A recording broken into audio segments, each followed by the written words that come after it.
My name is Vesna Zelić Ferenčić. I come from Croatia. I work at the probation sector at the Ministry of Justice, Public Administration and Digital Transformation in Croatia. So this was our very first Erasmus Plus project. And it was a small scale partnership program.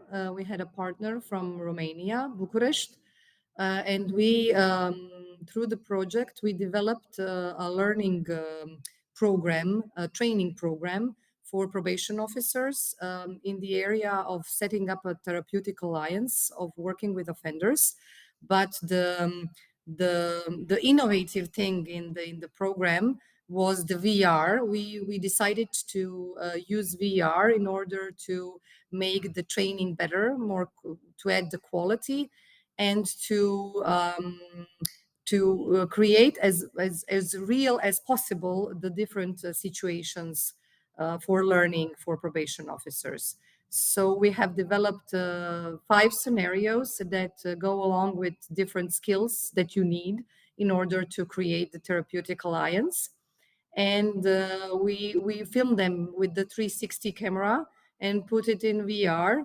And then we use this for the training of probation officers. And the cool thing that we also did is we have created the correct and the wrong videos, or how to do it and how not to do it. So the part on how not to do it was, I would say, very interesting, because the probation officers participated, and I'm very grateful because they gave their best of their worst of. So it was very interesting to learn from their experience and for them to share their experience.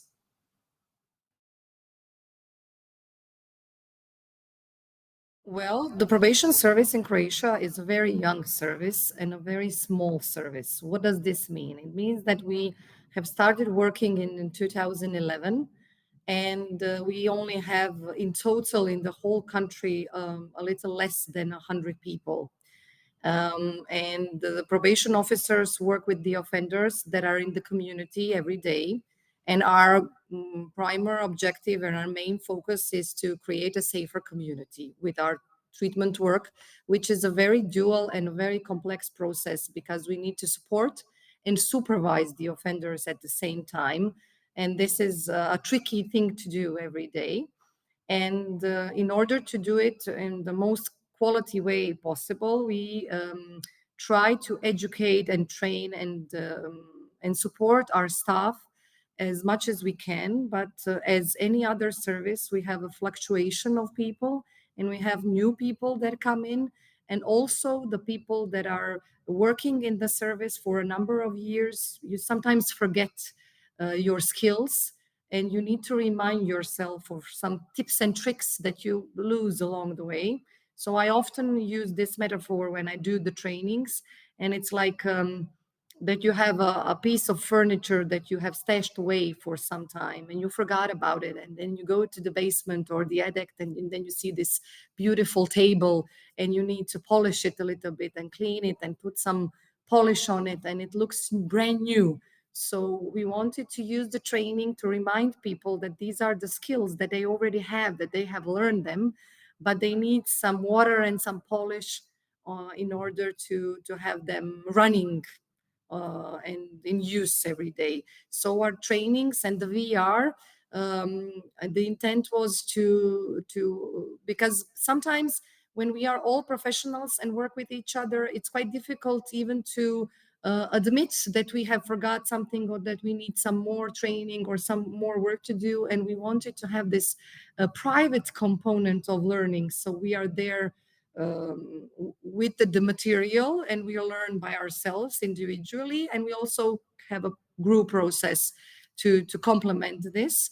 And we did the scenarios in the right and wrong version, because when you listen to interviews that probation officers have with the offenders, we often use this feedback method in order to give them feedback in where is there room for improvement. But when you do it every day, then you see that people sometimes get a little bit bruised, and we wanted to avoid this. So when you have a video on how to do it and how not to do it, then you don't need feedback. They are very quite obvious.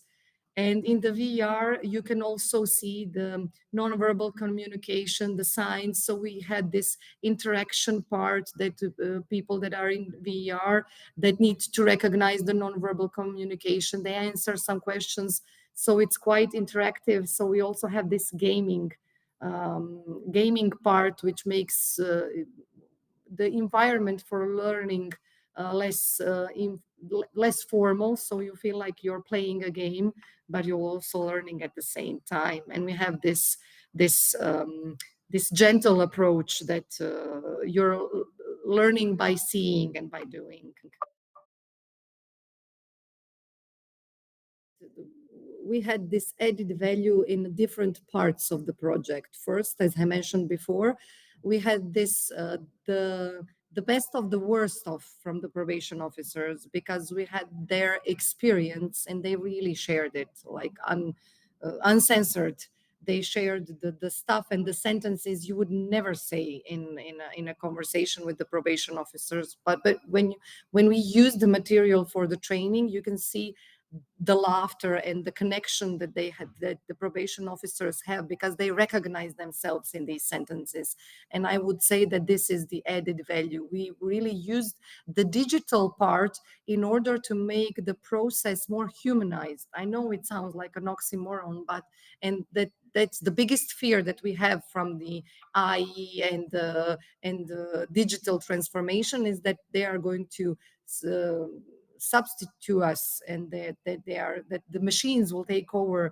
But no, we use the project to show that the contact, the human contact, and the human touch and the human approach, because the therapeutic alliance is about that. It's about the relationship with the client. And but we used VR to combine and to upgrade this. So we used the digital competence in order to upgrade the human connection with that, which I think that this is a huge added value. We learned from the experience of our staff, and we invited them to participate in the project, which they said yes very loudly to. And they also participated in the filming of the 360 scenarios. So we made their motivation and cooperate. We made the project theirs. So they are practically teaching each other, which also has another added value, because there isn't this IE robot, or it's not me from the central office that is saying you need to do it like this or you need to do it like that. We have this peer learning with the digital transformation, and I think that it makes it a lot powerful, more powerful than it would be in the other way around.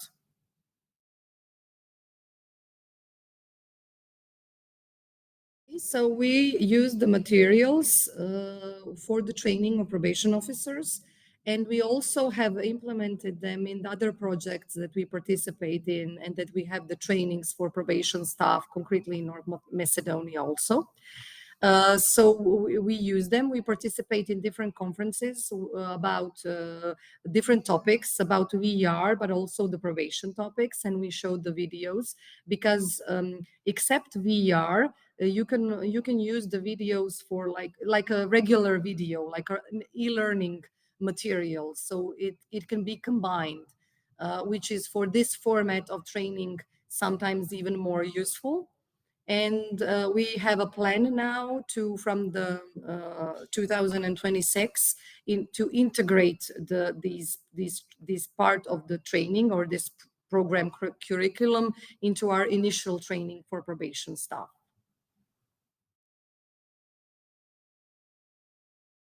We learned a lot about the VR, definitely, and about how to use it and how to make it more interactive. And me personally, I learned a lot about gaming in VR, which wasn't my area at all. And I think that with the partners, we also had this company from Italy that did the software for the VR. So I think that the biggest thing that we learn is how to talk to each other, because we come from different areas: the IT area, the mental health area, the educational area. And we have these special different languages and the ways that we think and how we describe and explain and understand each other. And I think that the biggest part of learning was how to um, how to approach a totally different structured area, and to explain what we are doing. And also I learned how to listen. How does the IT think about and how to implement our skills and our methods and our theory into the VR or digital skills training theory and practice, which I would say is a lot more complex than I thought in the first place. Because when you start from a starting point, then you think that everybody's there at your starting point and that they completely understand you. But we did a lot of understanding at the beginning, and then we learned along the way how to listen better and talk to each other from the interagency, I would say, cooperation. So for the first project, we got, and this was our very first project for the Erasmus Plus, and we got the European Innovative Teaching Award in 2025. So no pressure, but we are doing now another project which is aiming for the VR. We are going to continue with the VR for the education of staff, but we realized that including VR in the treatment of offenders would be very useful and very cool. So we developed 4 scenarios for problem solving skills for offenders that we are now implementing, and we are very proud of it. And the interest in this, interagency interest, international interest in this, is higher than we expected, very higher. And we are now starting to implement it with the offenders. So we are very excited and very motivated, and we want to see what can VR do in our everyday practice.